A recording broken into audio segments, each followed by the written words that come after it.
Hello everyone, আজকের ক্লাসে আমরা ইয়োস্ট এসইও নিয়ে আলোচনা করব। তো এসইও জিনিসটা আসলে কি? এসইও হচ্ছে সার্চ ইঞ্জিন অপটিমাইজেশন। এটা হচ্ছে এমন এক ধরনের টেকনিক, যেই টেকনিক অবলম্বন করে আমরা যে কোনো একটি ওয়েবসাইটকে গুগলের সার্চ রেজাল্টে একদম প্রথম দিকে আনতে পারি।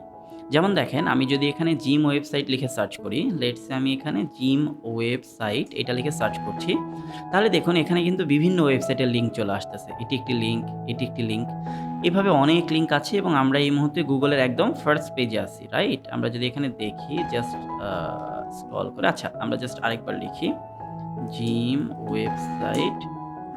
সো এবার যদি আমরা স্ক্রল করি, তাহলে আমরা দেখতে পাচ্ছি যে গুগলের একদম প্রথম যে পেজ, আমরা সেই পেজটিতে আছি। আমরা চাইলে এরকমভাবে পেজ 2 পেজ 3 যেতে পারি। তো আপনাদের মনে কি কখনো এই ধরনের কোশ্চিন এসেছে যে এই ওয়েবসাইটটি কেন প্রথমে আসলো, কেন এই ওয়েবসাইটটি প্রথমে আসলো না, বা এই ওয়েবসাইটটি কেন প্রথমে আসলো না? এটি হচ্ছে এসইওর কাজ। একটি ওয়েবসাইটকে আপনি যত সুন্দরভাবে এসইও করতে পারবেন, ওই ওয়েবসাইটটি গুগলের সার্চ রেজাল্টে তত ওপরে দেখাবে। তো আজকের ক্লাসে আমরা ইয়োস্ট এসইওর মাধ্যমে কিভাবে একটি ই-কমার্স ওয়েবসাইটের এসইও করতে হয় সে বিষয়টি দেখব। তো এই কাজটি করার জন্য প্লাগইনস, দেন অ্যাড নিউ এই অপশনসটি সিলেক্ট করছি। দেন এখানে এসে ইয়োস্ট এটা লিখে সার্চ করছি। দেন এই যে এই প্লাগইনটি ইনস্টল, এই প্লাগইনটি আমরা ইনস্টল এবং অ্যাক্টিভেট করার পরে আমরা বেশ কিছু অপশনস পাবো। এই যে বাম পাশে যদি আমরা দেখি ইয়োস্ট এসইও, তাহলে এখানে জেনারেল অপশনসের মধ্যে গেলে আমরা দেখতে পাবো যে এখানে বেশ কিছু অপশনস দেওয়া আছে। সো প্রথমবার এই প্লাগইনটি ঠিকমতো কাজ করার জন্য Yoast SEO first time configuration এই অপশনসটিতে ক্লিক করতে হবে। এটা জাস্ট একবার করতে হবে। এরপরে এখানে বিভিন্ন অপশনস দেখাবে, দেখেন যে এসইও ডেটা অপটিমাইজেশন। সো এটাকে আমরা কন্টিনিউ করছি। দেন এখানে এটাকে কন্টিনিউ করার পরে সাইট রিপ্রেজেন্টেশন, অর্থাৎ আপনি যে ওয়েবসাইটটি তৈরি করছেন সেই ওয়েবসাইটটি কোনো অর্গানাইজেশনের জন্য নাকি কোনো পার্সোনাল পোর্টফোলিওর জন্য, সেটা আপনি এখান থেকে সিলেক্ট করতে পারবেন। দেন অর্গানাইজেশনের নাম কি হবে, আপনি যে অর্গানাইজেশন বা যেই কোম্পানির হয়ে ওয়েবসাইটটি তৈরি করছেন তাদের লোগো কোনটা হবে সেটা এখান থেকে সিলেক্ট করবেন। দেন সেভ অ্যান্ড কন্টিনিউ এখানে ক্লিক করবেন। এরপরে এখান থেকে এসে সোশ্যাল প্রোফাইলস, অর্থাৎ প্রত্যেকটা বিজনেসেরই দেখা যায় যে বিভিন্ন ফেসবুক পেজ থাকে, টুইটার অ্যাকাউন্ট থাকে, লিঙ্কডইন অ্যাকাউন্ট থাকে, ইউটিউব চ্যানেল থাকে। তো সেই চ্যানেলগুলো যদি থাকে তাহলে সেগুলো এখানে অ্যাড করে সেভ অ্যান্ড কন্টিনিউ এই অপশনসটি সিলেক্ট করতে হবে।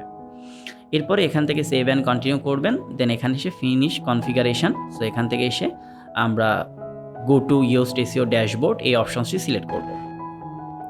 দেন এখান থেকে আমরা চলে আসব কোথায়, এরপরে যদি আমরা একটু উপরের দিকে দেখি, এখান থেকে ইন্টিগ্রেশনস, ওকে, দেন টুলস, ওকে। সো এখান থেকে আমরা টুলস এই অপশনসটি সিলেক্ট করছি। দেন এখান থেকে স্টার্ট এসইও ডেটা অপটিমাইজেশন এই অপশনসটি আরেকবার ক্লিক করে নিচ্ছি। তাহলে এখানে ডেটাগুলো অপটিমাইজ করা স্টার্ট করবে। দেন এটা আমাদের কমপ্লিট হয়ে গেছে। এরপর আমরা জেনারেল অপশনসে গিয়ে একটু দেখি যে আমরা এখান থেকে কিভাবে এটাকে সার্চ কনসোলের সাথে অ্যাড করতে পারি, সে বিষয়টি আমরা এখান থেকে দেখব।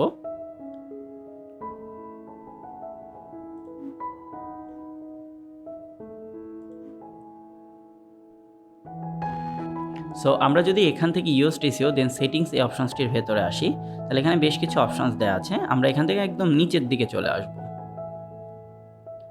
সো একদম স্ক্রল করে যদি নিচের দিকে আসি, ওকে, এখানে দেখবেন যে সার্চ কনসোল একটা অপশনস দেওয়া থাকবে। So site features, writing, analysis এগুলো দেওয়া আছে, কন্টেন্ট এগুলো সব এনাবল করা আছে, ওকে। তো আমরা একটা একটা করে অপশনস একটু দেখি। এরপরে site basis, so website name, alternative website name এগুলা এখানে বলে দিচ্ছে। সাইট প্রেফারেন্সেস, ট্র্যাকিং, সেই কাজগুলো এখানে দেওয়া আছে। এরপরে দেখি সাইট কানেকশানের মধ্যে কি দেওয়া আছে। সো আমরা যদি সাইট কানেকশনস এই অপশনসটিতে চলে আসি, তাহলে এখানে গুগলের অপশনসটি পাবো, ওকে। তো আপনার এই ওয়েবসাইটটি গুগল সার্চ কনসোলের সাথে অ্যাড করার জন্য গুগল সার্চ কনসোল এই অপশনসটিতে ক্লিক করবেন। গুগল সার্চ কনসোল বিষয়টা আসলে কি? গুগল সার্চ কনসোল হচ্ছে এমন এক ধরনের সার্ভিস যেটাতে আপনি যদি আপনার ওয়েবসাইটটাকে অ্যাড করে রাখেন, তাহলে আপনার ওয়েবসাইটে ডেইলি কত ভিজিটার আসছে, কোন কান্ট্রি থেকে আসছে, তারা কোন ধরনের ডিভাইস ব্যবহার করে, তারা কি ল্যাপটপ অথবা ট্যাবলেট নাকি ডেস্কটপ ব্যবহার করে আপনার ওয়েবসাইটে ভিজিট করছে, এই ডিটেলস ইনফরমেশানগুলো আমরা সার্চ কনসোল থেকে পেয়ে যাই। তো এই অপশনসটিতে এসে আমরা HTML ট্যাগ এটি সিলেক্ট করব। দেন এই লিঙ্কটি কপি করে নিয়ে এখানে দেখবেন যে এই যে অ্যাড ভেরিফিকেশন কোড দেওয়ার একটি অপশনস দেওয়া আছে, এখানে এটা পেস্ট করার পরে সেভ চেঞ্জেস এই অপশনসটি সিলেক্ট করবেন আর এখান থেকে এসে ভেরিফাই এটিতে ক্লিক করবেন। দেন দেখেন আপনার ওয়েবসাইটটি কিন্তু সার্চ কনসোলের সাথে অ্যাড হয়ে গিয়েছে। এরপর আমরা এখান থেকে যেটি করব, এই যে সার্চ কনসোল এই অপশনসটিকে ক্লিক করব। ওকে, এরপর এখানে এসে ওয়েবসাইটের ইউআরএলটি দিতে বলছে। সো আমরা জানি যে কিভাবে ওয়েবসাইটের ইউআরএল নিতে হয়। সো এটি হচ্ছে ওয়েবসাইটের ইউআরএল। এটিকে আমরা কপি করে এখানে এসে এই যে ইউআরএল প্রিফিক্স এটি সিলেক্ট করবেন। এটি নিউ, এটি আমরা আপাতত ব্যবহার করছি না। আমরা ইউআরএল প্রিফিক্স এখানে এটাকে পেস্ট করছি। সো ইউআরএল প্রিফিক্স এখানে এই ইউআরএলটি পেস্ট করার পরে কন্টিনিউ অপশনসটিতে ক্লিক করতে হবে।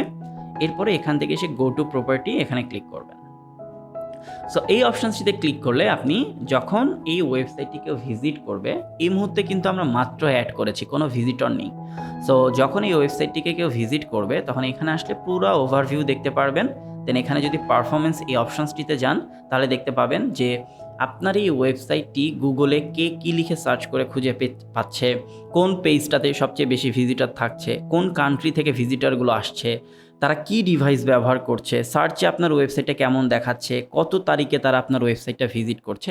অর্থাৎ ওভারঅল একটা ইউজারের যত ধরনের স্ট্যাটিস্টিক্স প্রয়োজন একটা ওয়েবসাইটের জন্য ডিটেলস ইনফরমেশানগুলো আমরা এই কি বলে যে এই ড্যাশবোর্ড থেকে, সার্চ কনসোলের এই ড্যাশবোর্ড থেকে পেয়ে যাব। তাহলে আজকের ক্লাসে আমরা ইয়োস্ট এসইও বিষয় মানে ইয়োস্ট এসইও প্লাগইনটি কীভাবে ইনস্টল করে একটি ওয়েবসাইটের এসইও করতে হয় সে বিষয়টি সম্পর্কে ডিটেলস জেনেছি। আগামী ক্লাসে নতুন কোনো টপিক নিয়ে আবার আলোচনা করা হবে। সে পর্যন্ত আপনারা ভিডিও টিউটোরিয়ালগুলো খুব মনোযোগ সহকারে দেখবেন এবং সাথে সাথে প্র্যাকটিস করবেন। Thank you.